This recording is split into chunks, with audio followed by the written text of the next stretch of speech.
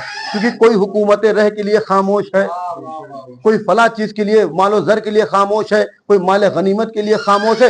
یہ جو لالچ اور تحفے کے جو لالچ یزید اور ابن زیاد نے دیا تھا، لہذا لوگ پہچان نہیں سکے کہ حق کدھر ہے اور باطل کدھر ہے۔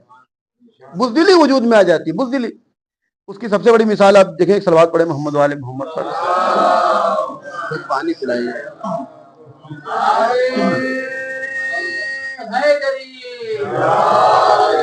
محمد والے محمد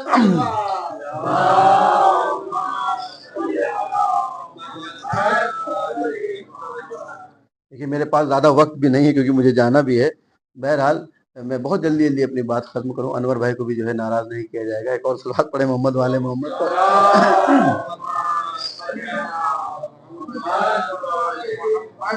اسلام کے قاتلوں پہ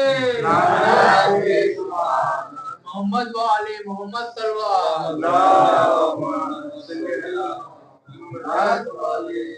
دیکھیے اب ایسا ہو گیا ہے نا کہ ٹائم جو ہے مینج ہونے لگا ہے. جب ہم پہلے دن دوسرے دن آئے تو کبھی ٹریفک ہم کو ملا تو ٹائم لگتا تھا، 50 منٹ لگ جا رہا ہے، 55 منٹ لگ جا رہا ہے.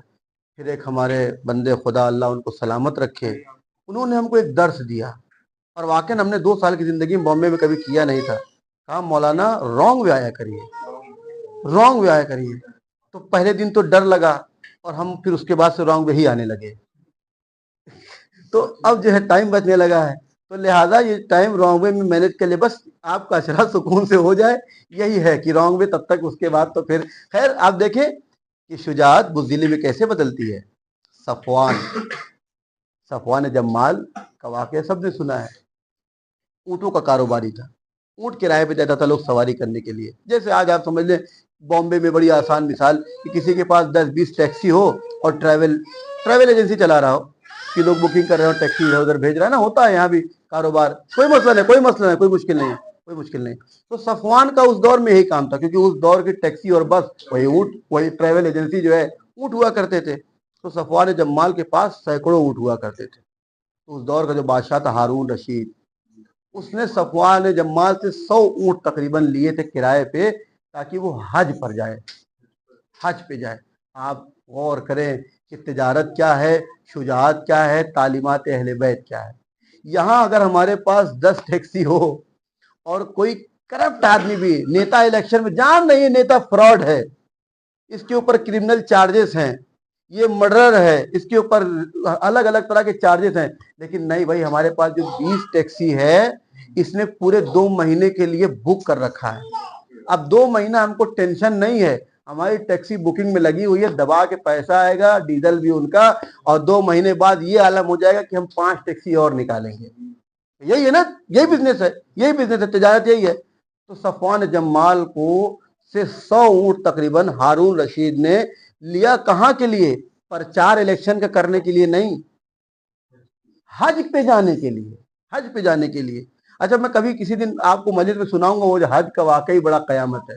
بہرحال آج وہ نہیں. تو خیر حج پہ جانے کے لیے لیا. بھائی خدا کی زیارت کے لیے جا رہا، خدا کے گھر کی زیارت کے لیے، حج بیت اللہ، نیک سفر، زیارت کا سفر، حج کا سفر. امام جعفر صادق، امام کاظم علیہ السلام نے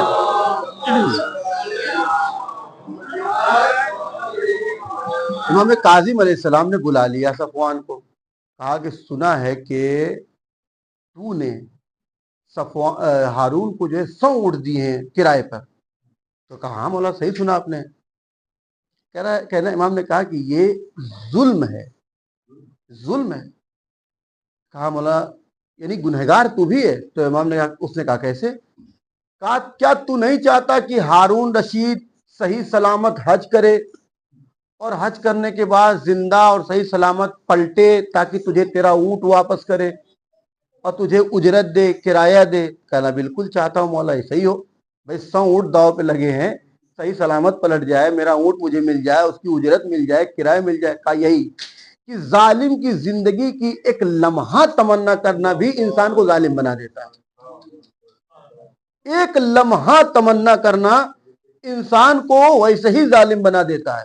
ہمارے یہاں ابھی الیکشن کا ٹائم آتا ہے، جب آپ کیا نہیں ہوگا، ہمارے یہاں ہے کہ الیکشن سے پہلے ہمارے مسلمانوں کی عورتیں نعرے لگا رہی ہیں. کتنے کے لیے؟ ایک وڑا پاؤ 500 روپے پر ڈے. یہ نوجوان جو ہے ریلیوں میں گھوم رہے ہیں اپنا کام دھندا چھوڑ کے. ارے جاب پہ جائیں گے 200-300 پر ڈے بنے گا، یہاں 500 مل رہا، 1000 روپے مل رہا ہے. 5-5 ہزار میں لوگ بک گئے ہیں، اور ایسے ایسے لوگ بھی بک رہے ہیں کہ جن کے سروں پہ 9 میٹر کے امامے ہیں بھائی صاحب. ہاں حقیقت میں بک رہے ہیں. پتا ہے کہ یہ نیتا وہ ہے جس کے اوپر قتل کے الزامات ہیں، فساد کے الزامات ہیں. میں نے آپ سے کہا تھا کبھی اس پہ دھوکہ نہ کھائیے. یہ سب سے زیادہ آسان کام ہے کہ دین کا لباس اوڑھ کے کسی کو دھوکہ دینا. اور اس کی سب سے بڑی مثال امیر شام معاویہ موجود ہے.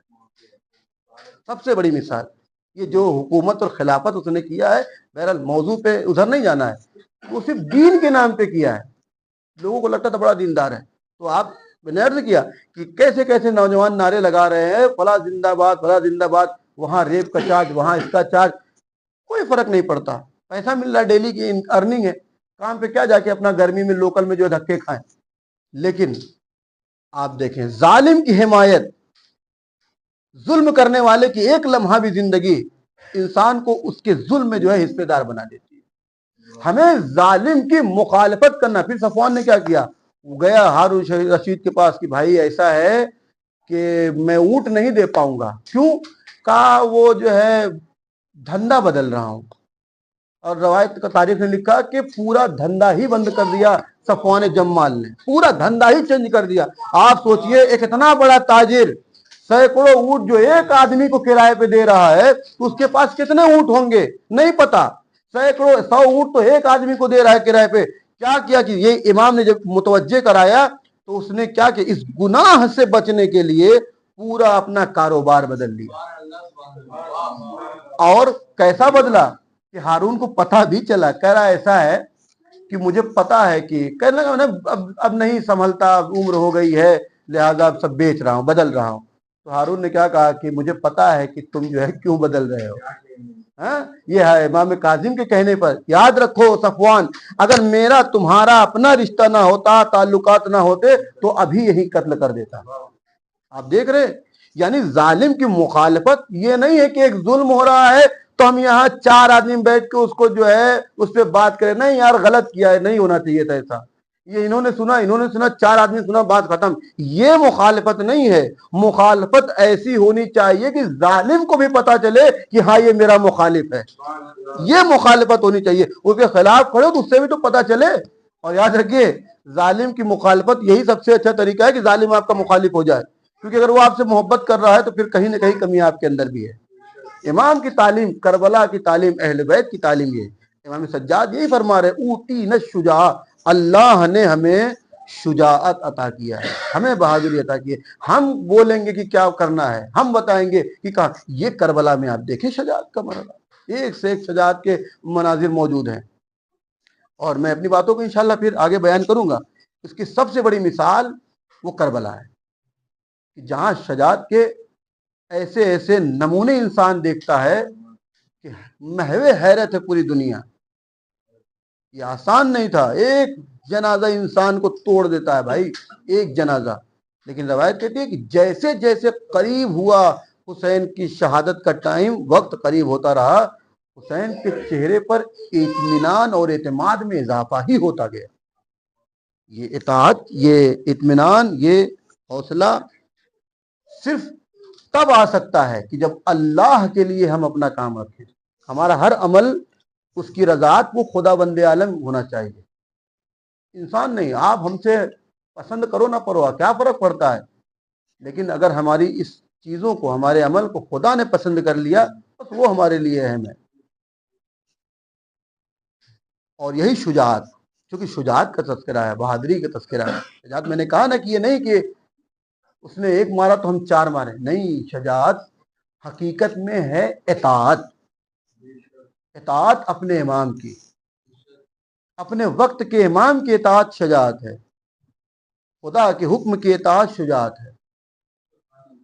آپ اپنے وقت کے امام کے کتنے مطیع ہیں. ایک انسان، ہم کو ابھی بھائی نے ایک ٹریک وہ بنایا کہ اپنی نمازوں کو ٹریک کریے. یہ تو نماز تک ہو گیا نا. نماز 5 ٹائم ہے، واجب اس کو آپ ٹریک کر لیجئے گا. لیکن ہم اپنے پورے دن کا حساب کریں. شب کی تنہائی میں جب بستر پہ لیٹے تو دیکھیں کہ آج کوئی ایسا کام تو نہیں ہوا کہ جو ہم نے اپنے اس سمجھ سے امام وقت کو ناراض کر دیا.